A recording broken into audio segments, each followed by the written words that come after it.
What's up, everyone?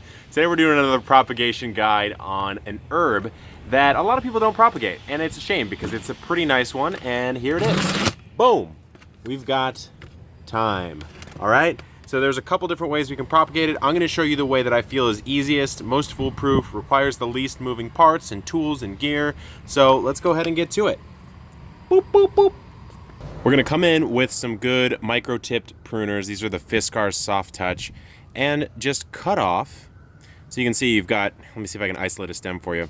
You've got a stem like this, and we're going to take off some of these branches right here. Just nothing too crazy. We're not going to do the woodier ones. We're going to do some of the younger, a little bit more tender stemmed sections. And, you know, you can be liberal here. I got a lot of time, literally and figuratively. And we're just going to go ahead. There we go. We've got, what, 5 of them? Let's take one more. Let's take one more, and then we'll move on to step 2, which is basically the last step. Okay? Let us continue. Next thing we're going to do is strip some of the lower sections. So there are tools you can do this with, but honestly, your fingers will work just fine. Just kind of come down and just drag them along. Use your fingernails. And we want to leave some at the top because, of course, the plant needs leaves in order to actually do something after you have taken this cutting and it started to root. We're just coming down, sliding it off. This is the same way you would, you know, use and harvest your thyme for the kitchen. You're going to do the same thing, except for, you know, if you're using this for the kitchen, obviously you're going to be using the entire sprig. Here, we're trying to only get about halfway down. And make sure when you take these cuttings, you transplant them facing up. That is going to be, see, look here, this is facing, this is upwards.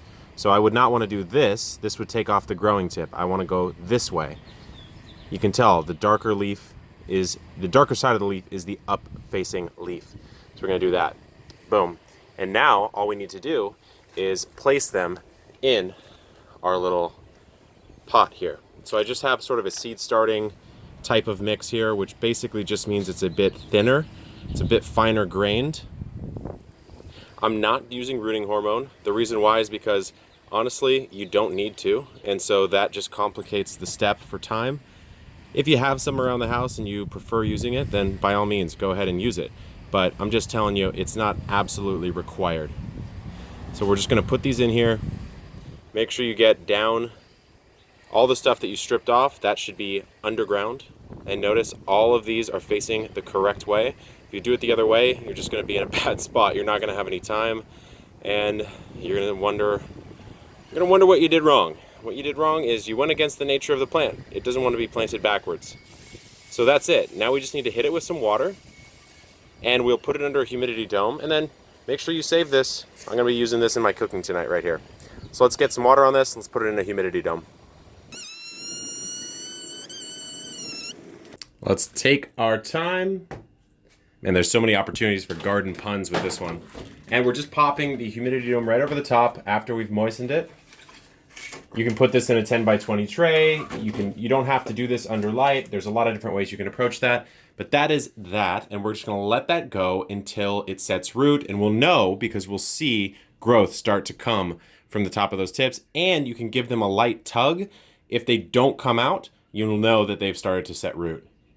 Well, that's it, my friends. It is that simple to propagate, clone, make copies of, make babies of thyme. It's very easy, and these are the things that are expensive at a grocery store. For me, if I'm growing herbs, I'm looking at this as actual money because thyme, fresh rosemary, fresh basil, all that stuff is extremely expensive at a grocery store for one reason or another. And not only is it easy to grow at home, it's also easy to endlessly propagate it. So you just never, ever run out of it, which means if you're a cook or you're trying to learn how to cook better like I am myself, and you're trying to cook garden fresh stuff, why would you not be doing this? It's so dead simple. So thank you so much for watching. And I have one announcement to make before I go. I just started a Patreon.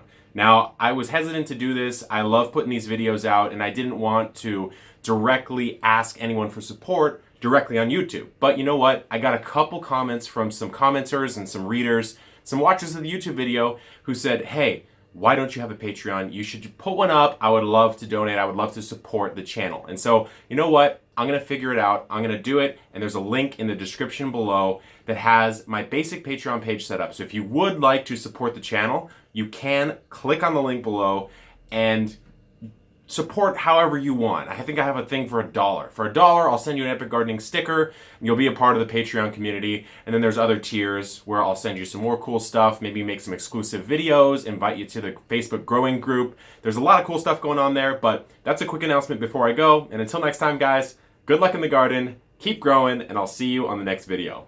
Peace out.